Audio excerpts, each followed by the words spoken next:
Livro em áudio sistematizado por Cristiane Batista, obrigada. Freud e a psicanálise, relativo ao volume 4 da obra completa. Sigmund Freud, sobre os sonhos. 25 de janeiro de 1901. Freud começa com uma breve exposição de seu trabalho. Distingue em primeiro lugar as várias interpretações que o problema dos sonhos recebeu ao longo da história. 1. A antiga hipótese mitológica, ou melhor, mística, de que os sonhos são manifestações significativas de uma alma libertada dos grilhões dos sentidos. A alma é concebida como entidade transcendente que produz sonhos independentemente, como ainda supunha Gottlieb Friedrich von Schubert, ou representa o meio de comunicação entre a mente consciente e a revelação divina. 2. A hipótese mais recente de K.A. Scherner e J. Volkelt, segundo a qual os sonhos devem sua existência à operação de forças psíquicas que são mantidas sob controle durante o dia. 3. O ponto de vista moderno e crítico de que os sonhos podem ser atribuídos a estímulos periféricos que afetam em parte o córtex cerebral, induzindo assim a atividade sonhadora. 4. A opinião comum de que os sonhos têm um significado mais profundo e podem até prenunciar o futuro. Com reservas, Freud se inclina para este ponto de vista. Ele não nega um sentido mais profundo aos sonhos e admite como certo o método comum da interpretação dos sonhos enquanto toma a imagem onírica como símbolo de um conteúdo oculto que tem um significado. No início de suas observações, Freud compara o sonho a ideias obsessivas que, à semelhança daquele, são estranhas e inexplicáveis à consciência. A psicoterapia das ideias obsessivas oferece a chave para desenredar as ideias dos sonhos. Assim como deixamos que um paciente que sofre de ideias obsessivas perceba todas as ideias que se associam à ideia dominante, podemos fazer conosco mesmos a tentativa de observar tudo o que vem associado às ideias no sonho se deixarmos surgir, sem espírito crítico, tudo o que estamos acostumados a reprimir como sem valor e perturbador. Portanto, observemos todas as ideias psiquicamente sem valor, as percepções e ideias momentâneas que não vêm acompanhadas por nenhum sentimento de valor mais profundo e que o cotidiano produz em quantidades infindas. Exemplo do parágrafo 674. Com base nos resultados desse método, Freud supõe que o sonho é uma espécie de substituto, isto é, uma representação simbólica de uma linha de pensamento com certo sentido, muitas vezes ligada a emoções bem vivas. O mecanismo dessa substituição ainda é obscuro, mas de qualquer forma merece a dignidade de um processo psicológico da mais alta importância, uma vez que o elo inicial e final do processo foi estabelecido pelo método indicado. Freud chama o conteúdo do sonho, como ele se apresenta à consciência, de conteúdo manifesto do sonho. O material, as premissas psicológicas, portanto todas as linhas de pensamento, ocultas à consciência sonhadora e só descobertas pela análise, Freud as denomina conteúdo latente do sonho. O processo sintético que elabora, a partir das ideias multiformes não ligadas entre si ou só ligadas superficialmente, a imagem do sonho numa certa unidade, é por ele chamado trabalho do sonho. Estamos agora diante de duas perguntas básicas. 1. Qual é o processo psíquico que transforma o conteúdo latente do sonho em conteúdo manifesto? 2. Qual é o motivo dessa transformação?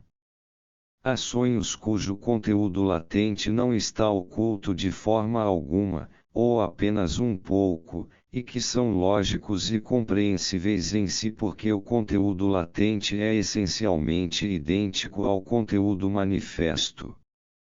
Os sonhos das crianças são muitas vezes desse tipo porque o mundo das ideias das crianças está repleto principalmente de imagens sensórias e concretas. Quanto mais complicadas e abstratas se tornarem as linhas de pensamento dos adultos, tanto mais confusos se tornarão os seus sonhos, na maioria das vezes. Raras vezes encontramos no adulto um sonho completamente transparente e coerente. Muitas vezes os sonhos dos adultos pertencem à categoria de sonhos que, apesar de lógicos e sem sentido, são ininteligíveis porque seu sentido não se coaduna com a linha de pensar da consciência desperta. Mas os sonhos em sua maioria são confusos e incoerentes, surpreendendo por seu absurdo e impossibilidade. São também aqueles que se afastaram ao máximo de sua premissa, do material latente do sonho, que tem a menor semelhança com ele e, portanto, são difíceis de analisar, tendo exigido para sua síntese um gasto maior de energia psíquica transformadora. Os sonhos infantis, com sua clareza e transparência, experimentam em menor grau a atividade transformadora do trabalho do sonho. Sua natureza é, portanto, bastante clara, trata-se na maioria das vezes de sonhos de desejos. Uma criança com fome sonha com comida, um divertimento negado de dia realizar-se de noite no sonho, etc. Nas crianças trata-se de objetos sensórios simples e de desejos simples, sendo por isso também o sonho bem simples. Se nos adultos se trata de objetos semelhantes, também os sonhos serão simples.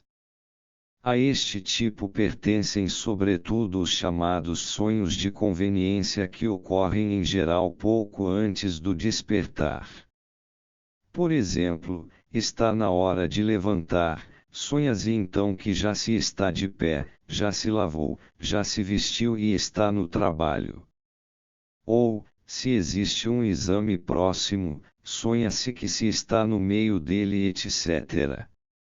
Mas nos adultos sonhos aparentemente bem simples são muitas vezes bem complicados, pois colidem com vários desejos e influenciam mutuamente a configuração da imagem onírica.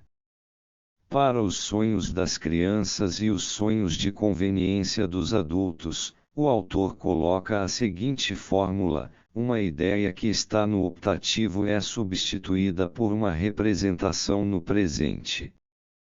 A segunda das perguntas acima colocadas, isto é, sobre o motivo da transformação do conteúdo latente na imagem concreta do sonho, pode ser respondida mais facilmente nesses casos simples. Evidentemente, a satisfação representada suaviza a intensidade do desejo emergente e emocional, portanto, o desejo não consegue romper a inibição e acordar o organismo em descanso. Neste caso, o sonho desempenha a função de guardião do sono. A primeira das perguntas, isto é, sobre o processo do trabalho do sonho, será melhor respondida pelo exame dos sonhos confusos. Ao examinar um sonho confuso, a primeira coisa que nos chama a atenção é que o material latente do sonho é bem mais amplo do que a imagem onírica construída a partir dele. A cada ideia do sonho manifesto se associam, na análise, ao menos 3 ou 4 outras ideias que possuem entre si algo de comum. A imagem onírica a elas correspondente reúne muitas vezes em si todas as características diferentes das ideias individuais subjacentes. Freud compara esta imagem onírica com as fotografias de família de Galton, em que várias tomadas são sobrepostas. Esta combinação de ideias diferentes Freud a chama de condensação das ideias. Muitas imagens oníricas devem a este processo seu caráter indefinido e embaçado. O sonho não conhece nenhum ou mas apenas um e. Numa observação superficial, parece muitas vezes que duas ideias unidas numa só imagem nada tenham em comum. Porém, olhando mais profundamente, percebe-se que, onde não há um tertium comparationis, o sonho cria um e insere a ideia correspondente, em geral mediante a expressão linguística. Às vezes essas ideias dissemelhantes têm uma expressão linguística homófona, talvez uma rima, ou podem ser trocadas por falta de atenção. O sonho usa esta possibilidade como um quid pro quo, uma coisa por outra, e assim combina os elementos dissimilares. Em outros casos, o sonho procede não apenas de modo engraçado mas também poético, fala em tropos e metáforas, cria símbolos e alegorias, tudo para disfarçar e cobrir com teias enganadoras. O processo de condensação cria figuras horrendas que ultrapassam de longe os seres fabulosos dos contos orientais. Diz um filósofo moderno que nós somos tão prosaicos em nossa vida cotidiana porque desperdiçamos nos sonhos fantasia poética excessiva. Portanto, as figuras de um sonho confuso são principalmente estruturas mistas. No sonho manifesto, o material latente do sonho é apresentado por esta estrutura mista, os chamados elementos do sonho. Estes elementos não são incoerentes, mas estão ligados entre si por um pensamento onírico comum, isto é, eles representam muitas vezes diferentes modos de expressão de uma e mesma ideia dominante. Esta situação bastante complicada explica boa parte da confusão e incompreensibilidade do sonho, ainda que nem tudo. Até agora tratamos apenas do aspecto manifesto do sonho. Ainda não consideramos o aspecto dos sentimentos e emoções que desempenham um papel de grande relevância. Se analisarmos um de nossos sonhos, chegaremos finalmente, pela livre associação, a linhas de pensamento que, por curto ou longo tempo, foram importantes para nós e, consequentemente, estão revestidos de um sentimento correspondente de valor. Através do processo de condensação e reinterpretação, certas ideias são empurradas para o palco do sonho, cujo caráter peculiar poderia levar o sonhador a criticá-las e a reprimi-las, como acontece realmente na consciência acordada. Mas o lado emocional do sonho impede isto ao dotar os elementos dos sonhos com sentimentos que constituem um contrapeso efetivo contra toda crítica. As ideias obsessivas funcionam da mesma forma, por exemplo, a agorafobia se manifesta através de um sentimento imperioso de medo e assim mantém a posição que usurpou na consciência. Freud supõe que as emoções se transferem dos componentes do material latente do sonho para os elementos do sonho manifesto e, com isso, contribuem para completar a dissemelhança entre o sonho latente e o manifesto. Freud chama a este processo de deslocamento do sonho ou, em termos modernos, inversão dos valores psíquicos. Mediante esses dois princípios, acredita o autor que pode explicar satisfatoriamente a obscuridade e confusão de um sonho que se move dentro de um material simples e concreto de pensar. As duas hipóteses lançam nova luz sobre a questão do móvel do sonho e da conexão entre sonho e vida desperta. Existem sonhos em que a relação com a vida desperta é bem evidente e em que uma impressão importante durante o dia assume o papel de móvel do sonho. Com mais frequência, porém, o móvel do sonho é um acontecimento completamente indiferente, até mesmo trivial, que pode introduzir sonhos longos e cheios de emoção, apesar de sua total inutilidade. Nesses casos, a análise nos remete a complexos de ideias que são em si insignificantes, mas que estão associados a impressões do dia, sumamente importantes, através de relações incidentais de um tipo ou outro. No sonho, as coisas incidentais ocupam um lugar amplo e impositivo, enquanto as coisas importantes estão retraídas na consciência sonhadora. O móvel propriamente dito do sonho não é, portanto, o momento indiferente e incidental, mas a emoção poderosa que está no plano de fundo. Mas, porque a emoção abandona de certa forma as ideias a ela associadas e empurra em seu lugar para dentro da consciência os elementos insignificantes e sem valor. Porque o intelecto sonhador se esforça em reunir de todos os cantos de nossa memória as coisas esquecidas, incidentais e sem importância, procurando elaborá-las, construí-las e compô-las em imagens engenhosas.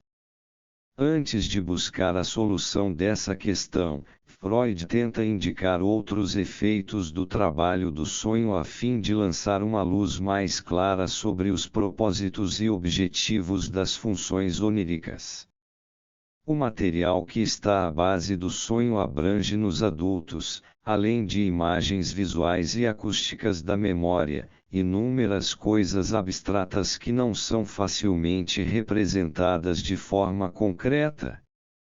Considerando a representatividade do conteúdo do sonho, surge nova dificuldade que influencia a performance do sonho.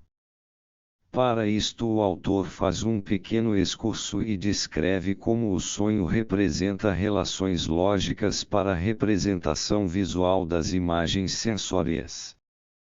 Suas observações neste aspecto não têm maior importância para sua teoria, servem apenas para aumentar a consideração do público pelo sonho que caiu em descrédito.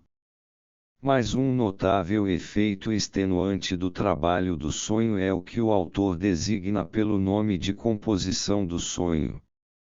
Segundo sua definição, trata-se de uma espécie de revisão por que passa a massa desordenada dos elementos oníricos no momento de sua aparição uma verdadeira dramatização, muitas vezes de acordo com todas as regras da arte, exposição, desenvolvimento e solução. Conforme as palavras do autor, o sonho adquire dessa forma uma fachada que, no entanto, não cobre todos os lados de seu conteúdo. Esta fachada, segundo Freud, é o ápice do mal-entendido, pois ela sistematiza o jogo enganador dos elementos oníricos e os leva a uma relação plausível. Freud pensa que a razão dessa última configuração do conteúdo do sonho está na consideração da inteligibilidade. Ele gosta de imaginar o produtor do sonho como um demônio brincalhão que deseja tornar plausíveis seus planos à pessoa que dorme. Além desse último e inconstante efeito do trabalho do sonho, o que o sonho cria não é nada de novo ou intelectualmente superior. Tudo que se apresenta de bom e correto na imagem do sonho já pode ser constatado, através da análise, também no material latente. E pode ser bastante duvidoso se a composição do sonho não é um efeito direto da consciência reduzida no sentido de uma tentativa fugaz de explicar as alucinações do sonho. Chegamos agora à última questão: por que o sonho realiza esses trabalhos? Analisando seus próprios sonhos, o autor em geral se defronta com ideias em parte rapidamente esquecidas e em parte inesperadas e de natureza desagradável que entraram na consciência desperta apenas para serem novamente suprimidas. Repressão é o nome que ele dá a esse estado de ideias. Para explicar o conceito de repressão, o autor postula dois sistemas de formação de ideias, um deles com livre acesso à consciência, enquanto o outro só pode alcançar a consciência por intermédio do primeiro. Em termos mais claros, existe no limite entre a consciência e o inconsciente uma censura que está sempre ativa durante a vida acordada, regulando o fluxo das ideias que vai à consciência de tal forma a reter todas as ideias incidentais que por alguma razão são proibidas, e só permitir que cheguem à consciência as ideias aprovadas. Durante o sono há uma predominância momentânea daquilo que foi reprimido durante o dia, a censura precisa ceder e assume um compromisso, o sonho. O autor não esconde o caráter demasiadamente esquemático e antropomórfico dessa concepção, mas consola-se com a esperança de que algum dia seu correlato objetivo possa ser encontrado em alguma forma orgânica ou funcional. Existem ideias de coloração sumamente egoísta que podem ludibriar a censura imposta pelos sentimentos éticos e pela crítica, quando a censura se encontra relaxada no sono. Entretanto, a censura não está totalmente abolida, mas apenas reduzida em sua eficácia, possuindo ainda certa influência sobre a formação das ideias dos sonhos. O sonho representa a reação da personalidade à invasão de ideias rebeldes. Seu conteúdo são ideias reprimidas e que são representadas de modo deturpado e disfarçado. Num exemplo de sonhos compreensíveis e que têm sentido, percebe-se claramente que seu conteúdo é geralmente um desejo realizado. O mesmo acontece com os sonhos confusos e difíceis de entender. Também eles contêm a realização de desejos reprimidos. Portanto, os sonhos podem ser divididos em três classes: 1. Aqueles que representam com toda franqueza um desejo não reprimido. São os sonhos do tipo infantil. 2. Aqueles que representam a realização de um desejo reprimido de forma dissimulada. Segundo Freud, a maioria dos sonhos pertence a esta classe. 3. Aqueles que representam com toda franqueza um desejo reprimido. Estes sonhos viriam acompanhados de medo. O medo seria o substituto da deturpação do sonho. Mediante a concepção do sonho como um compromisso, chegamos à explicação do sonho em geral.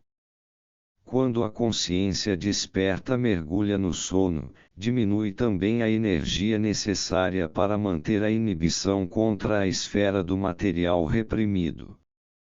Mas, assim como a pessoa adormecida tem ao seu dispor alguma atenção contra estímulos sensórios que provêm de fora e pode, através dessa mesma atenção, eliminar influências perturbadoras do sono por meio de sonhos perifrásticos e dissimuladores, também os estímulos vindos de dentro, isto é, da esfera psíquica inconsciente, são neutralizados por um compromisso, ou seja, por um sonho igualmente perifrástico. O objetivo é o mesmo num e no outro caso, isto é, a preservação do sono. Por esta razão Freud chama o sonho de guardião do sono. Bons exemplos dessa concepção são os chamados sonhos acordados, que são inesgotáveis em descobertas e perifrases que nos devem explicar a continuação do sono. Menos claros neste sentido são os sonhos confusos, mas Freud afirma que, com empenho e boa vontade, também neles podem ser descobertos desejos reprimidos.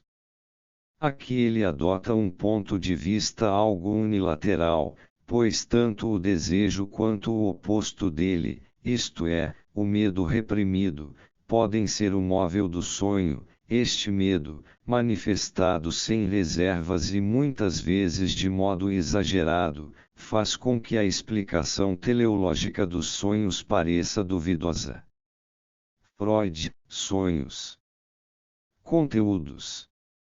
Organização. Introdução. Um exemplo da análise. Exame não crítico das associações. A. Conteúdo manifesto do sonho. B. Conteúdo latente do sonho. 2. Classificação dos sonhos. A. Com sentido e compreensível. B. Com sentido e incompreensível. C. Confuso. 3. Sonhos de crianças. 4. Sonhos de adultos, sonhos de conveniência e sonhos de desejos.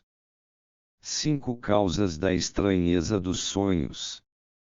A. Condensação. A. Mediante o fator comum natural. B. Mediante um fator comum criado pelo próprio sonho. B. Deslocamento do sonho, deturpação do sonho, deturpação ou ideias proibidas. C. Representação concreta de ideias inadequadas, por isso metáforas, metamorfoses sensórias de relações lógicas, causal, transformação ou mera justaposição. Alternativa igual e semelhança, fator comum, concordância, oposição, caçoada, desprezo igual a absurdo do sonho manifesto.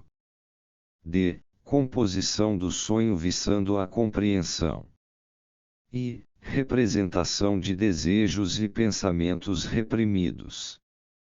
6. Concepção teleológica, o sonho como guardião do sono.